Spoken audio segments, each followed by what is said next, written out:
যেটা দেখা যাচ্ছে যে আপনার অষ্টম ভাবের অধিপতি রবি 16ই জুলাই আপনার ষষ্ঠ ভাব মিথুন রাশি থেকে বেরিয়ে সপ্তম ভাব কর্কট রাশিতে কিন্তু প্রবেশ করবে। এর ফলে জয় মা কালী, জয় বাবা শনিদেব, জয় বাবা ভোলেনাথ।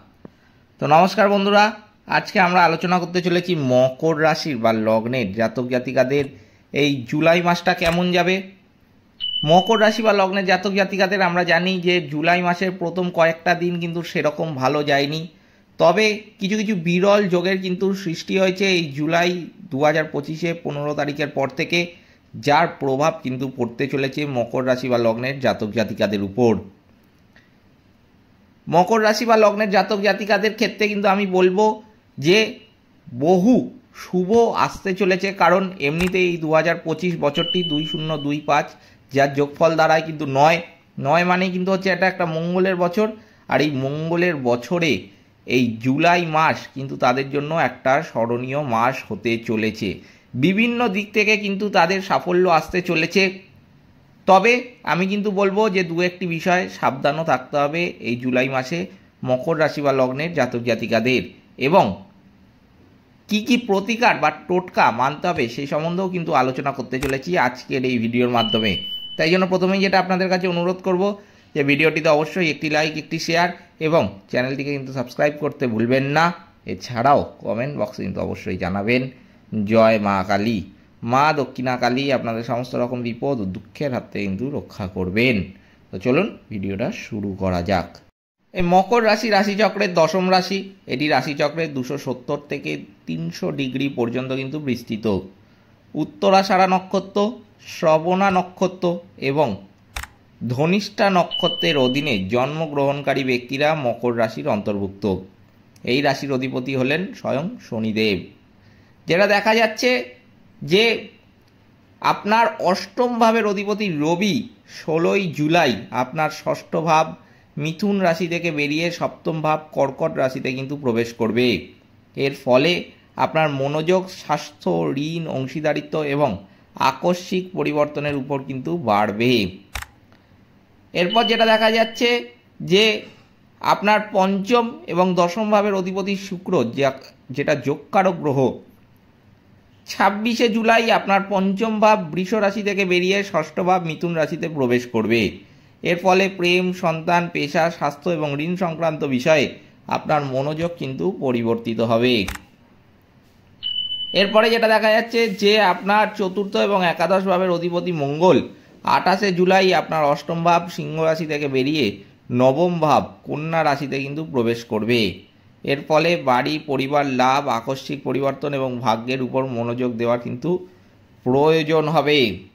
এছাড়াও বৃহস্পতি, শনি, রাহু, কেতু এদেরও কিন্তু পরিবর্তন লক্ষ্য করা যাচ্ছে এই জুলাই মাসে।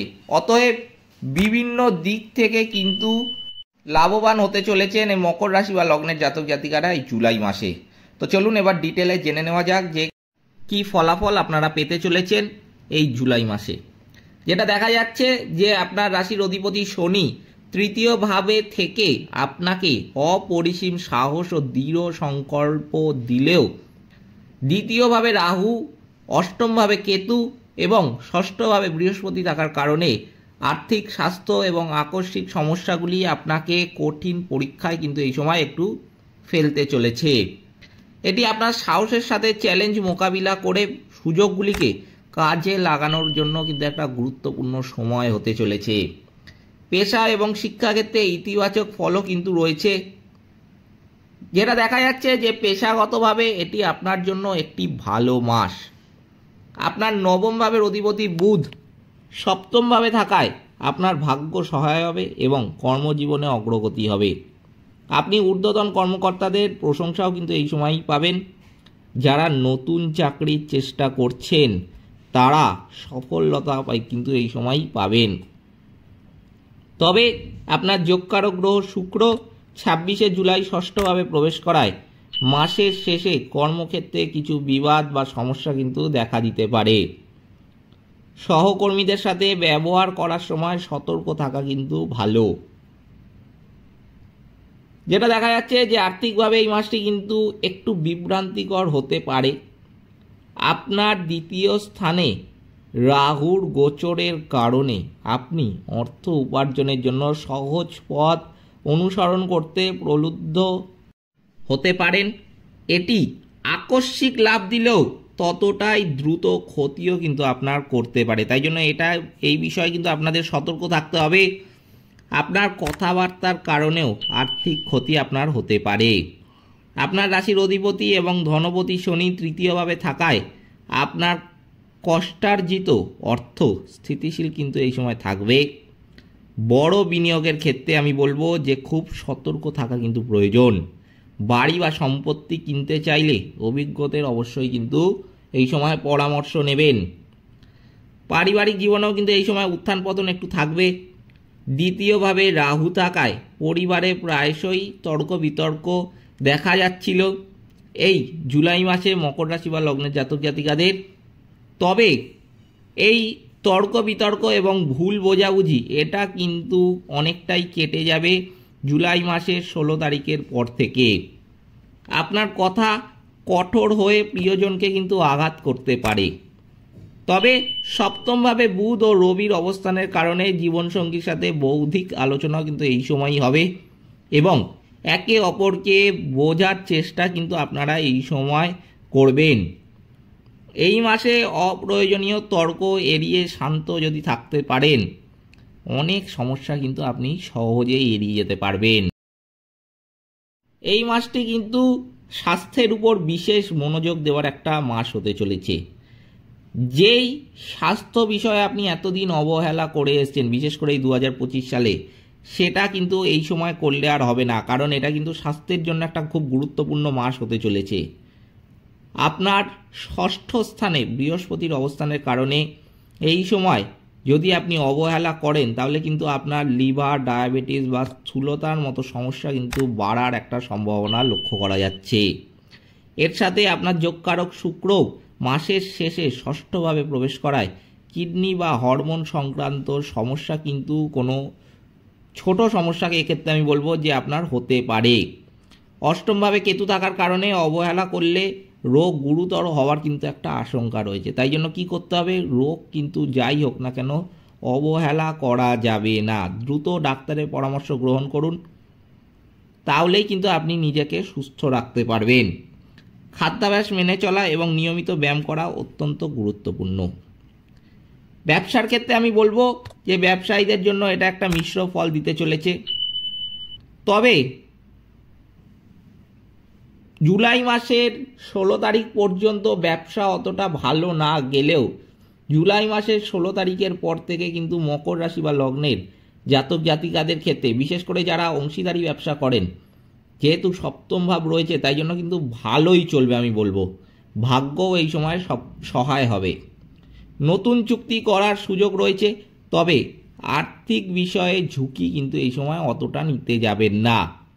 কাউকে অন্ধভাবে এই সময় বিশ্বাসও কিন্তু করবেন না। ব্যবসায় লাভ থাকলেও আর্থিক ব্যবস্থাপনা সঠিক না হলে সমস্যা কিন্তু হতে পারে। নতুন উদ্যোগ শুরু করতে চাইলে 26শে জুলাইয়ের আগে করাই কিন্তু ভালো। এরপর ছাত্রছাত্রীদের ক্ষেত্রে বলবো যে ছাত্রছাত্রীদের জন্য এই মাসটি কিন্তু একটি আশীর্বাদের মতো।